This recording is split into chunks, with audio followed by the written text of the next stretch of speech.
Welcome to this week's GV Bounce. I'm Mark McGowan. I'm Hannah Driscoll. And we're going to take you through the final day of the Goulburn Valley Football Netball League season after, how long, Hannah? 6 months of playing, but of course it's taken a lot longer than that when you take into account coaching appointments, player recruitment, pre-season. It's obviously a lot of time and effort goes into making this day. Never stops, does it? It never stops, but we are finally here the last weekend of September. And the senior grand final, we're going to see a replay, or a rematch, I should say, of the 2010 grand final between Kyabram and Shepparton United. Now that day the Demons prevailed. They also met, those two sides also met twice in the 2010 series. They also did this time. 2 weeks ago, Kyabram won quite easily. Yep. The final margin was probably flattered Shepparton United. They probably took the foot off the pedal. Kyabram at the end took all their stars off the field, had their feet up, all set to go, but they were well clear that day. So Shepparton United's going to have to be far, far better if they're going to win this week. But they're back at the confines of Deakin Reserve. They haven't lost all year in 11 games this year, so they're a chance, aren't they? Yes, absolutely. It's amazing the story of Shepparton United coming up from 5th this year. Even by Coral standards, they said their home and away season probably hasn't been up to their standards that they set themselves. But they're here. Sorry, go win it to win it. Yep. They've been probably, fair to say, up and down in the final series. They had a fantastic run against Rochi to knock them out of the finals. Then the following, and earned themselves the second semi-final berth. And then were very ordinary, got absolutely spanked by Kyabram. There's no other way of putting it. There is no other way of putting it. Especially in the clearances and possessions, they just couldn't get their hands on the ball.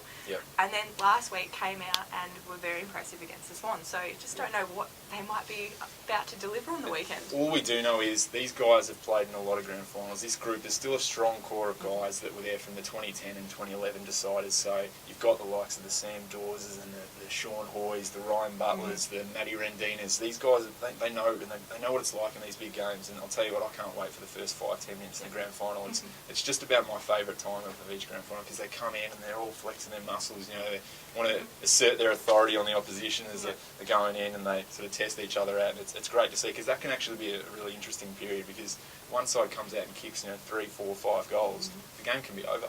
So it's interesting if it gets to the end of that period and it's 2 goals apiece, 1 goal apiece, whatever. You sort of go, all right, it settles in now, and the game really starts, or it can be over. So is that opportunity to strike the first mental blow? So to speak. Without a doubt. But when you speak about mental blows, Mark Quarrell already straight away after the Swans, or the win over the Swans on Sunday, straight away said, I reckon, Kyabram might have a few doubts playing on Deakin Reserve.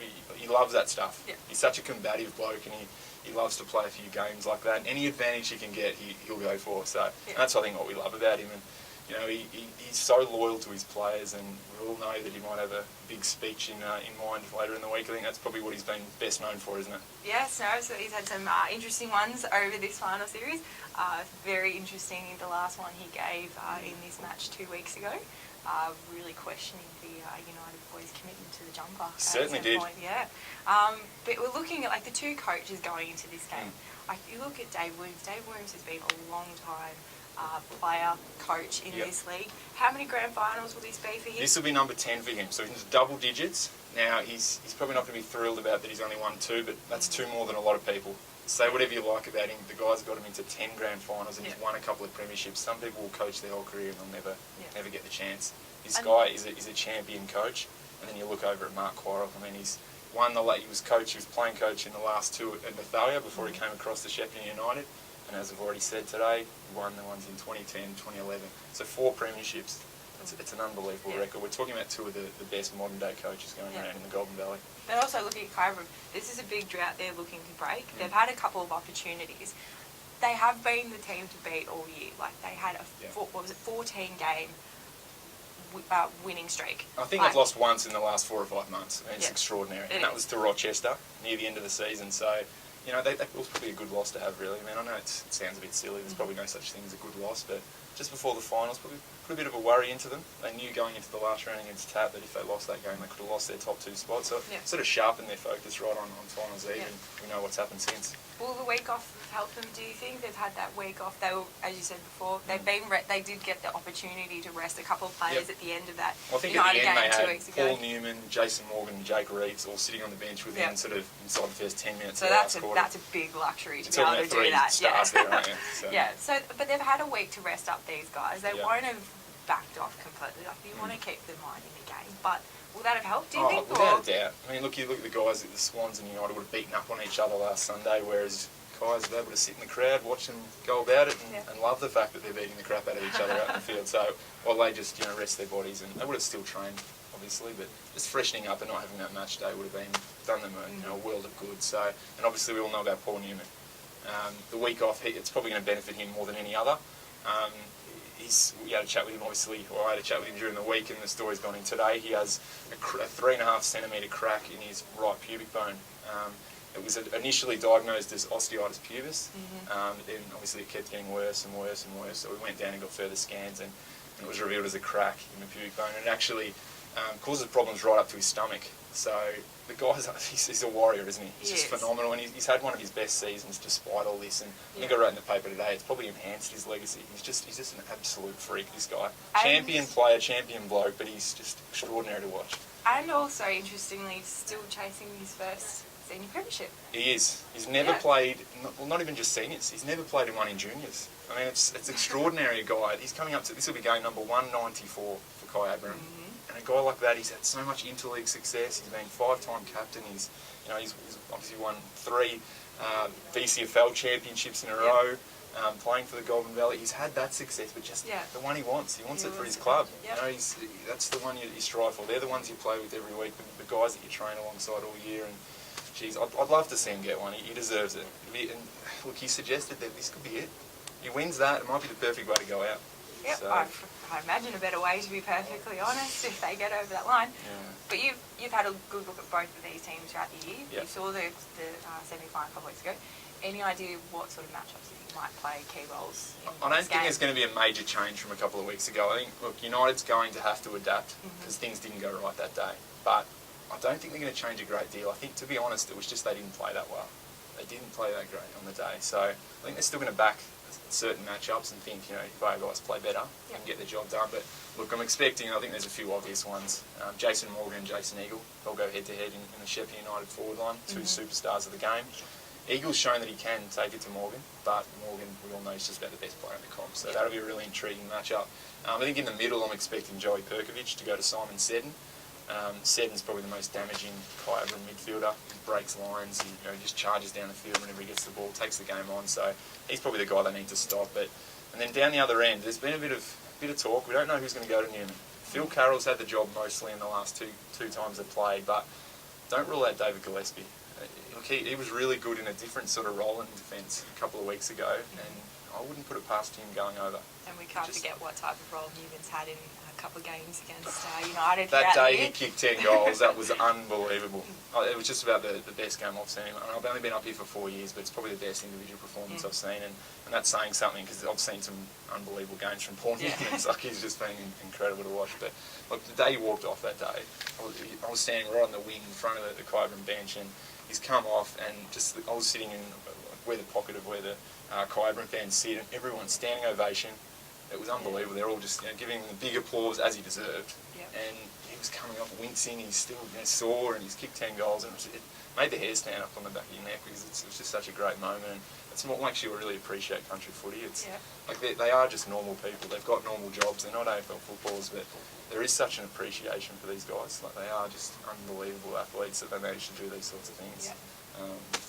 On the weekends when they become heroes, I suppose. Yeah, and I can imagine a good chunk of the Kai Abraham population will probably be making the trek over to Deakin Reserve this weekend to watch them and support them. Over the other big game of the day, the A-grade netball, Shepparton versus the Shepparton Swans. Shepparton going for their first one ever, and the Swans their first since 1992. Who's going to win, Hannah?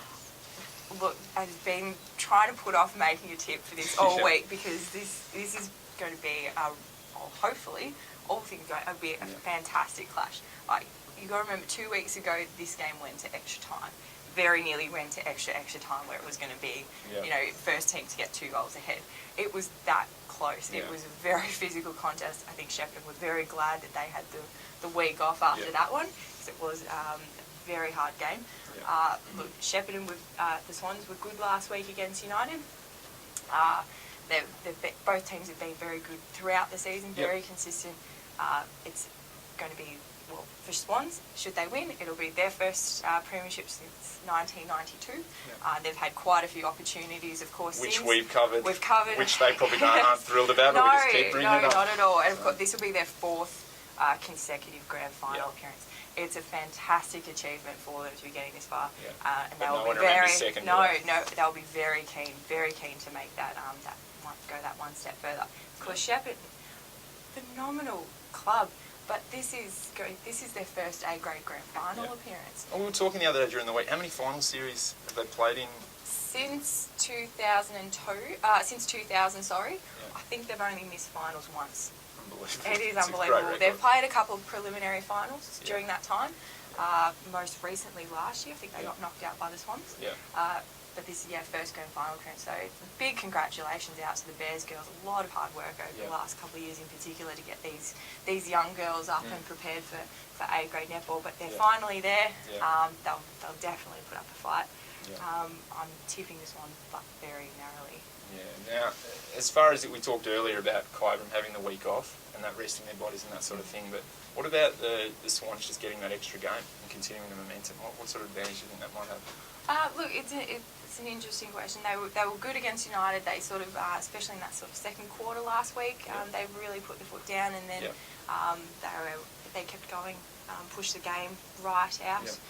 They did have a couple of niggles, but most of the players will be going in fairly fit into this weekend. Hopefully they'll be able to carry that form from the game against United. You know, you got to remember though, there are some very young girls in that team, so they'll be facing a very different challenge when they come up against Shepparton this weekend. Who are going to be some of the, I guess, the key players from both sides, Hannah? Looking at the Swans, I think young Annie Kovaldick will be very important. She has been to rack up a few goals, won't she? She certainly will. She's been very impressive in the first couple of weeks of this final series and throughout the season. In fact, she just looks like she's been playing there forever. Through the mid-court, Nat Simpson. She's got great experience with this club, the past league medalist. She gives them plenty of drive through the mid-court. And then down in defence, the two girls, Erin Hopkins and Gracie Hyde, they've been a great partnership this year. Looking at this, at the Bears, they've got the two young girls, Hannah Crawley, Hannah Austin. You forget how young these girls are. Morgan Gibson down in defence. And they were fantastic 2 weeks ago. Like I said about a couple of the Swans girls, they just look like they've been playing there forever. But you've got to remember, for some of these girls, it is their third sort of senior season, so they have got the experience behind them. But you look at the Bears too; they've sort of got this backbone of experience going through them. Look at Ash Allen, who's been phenomenal this year. Played JV Interleague. Jacinta Todd. She's been a great inclusion the last 2 seasons for them, and really helped sort of develop and give them that sort of a little bit extra, as has Anne Austin, who's been a phenomenal player for this club and has played a big role in developing the girls. What about that wily coach in charge of Shepparton, the great Tracy Brereton? We all love that, the personality she has and the competitive spirit on the court. No, for sure. She said herself a couple of weeks ago, she was almost subdued for her standard watching them in action 2 weeks ago. But it's great watching her, and she does get quite fired up on the sidelines. She is very passionate about this group. She loves her netball. I don't think she could even put into words what it would feel like for her to see them get over the line. That's after she's achieved already so much in her career at all sorts of levels. No, for sure. So whichever way this goes, I don't think they'll be an undeserving winner, to be perfectly honest. They're both fantastic clubs. A lot of hard work's gone into this. So as Tracy told me yesterday, luck probably doesn't play a part of it at this stage. But we do wish them all the best. And congratulations everyone. We've touched on the A grade and the seniors. Obviously it's about more than just that. It goes all the way through the grades, and we congratulate everyone that's made it, because it is such a huge achievement, as you said at the top. So much goes into it in the off season, and then obviously you have to have a little bit of luck. Obviously you have to have a lot of good form during the year as well to get to this stage. So congratulations again. Make sure you pick up our 16-page lift out in tomorrow's edition. Some really nice feature stories in there. And obviously all the previews. I see. We'll be looking at all the games tomorrow, not just the seniors, looking at the reserves football and the under-18s, as well as the B grade B reserve under-17s. So check it out tomorrow. Best of luck to everyone, and we'll see you all there on Sunday.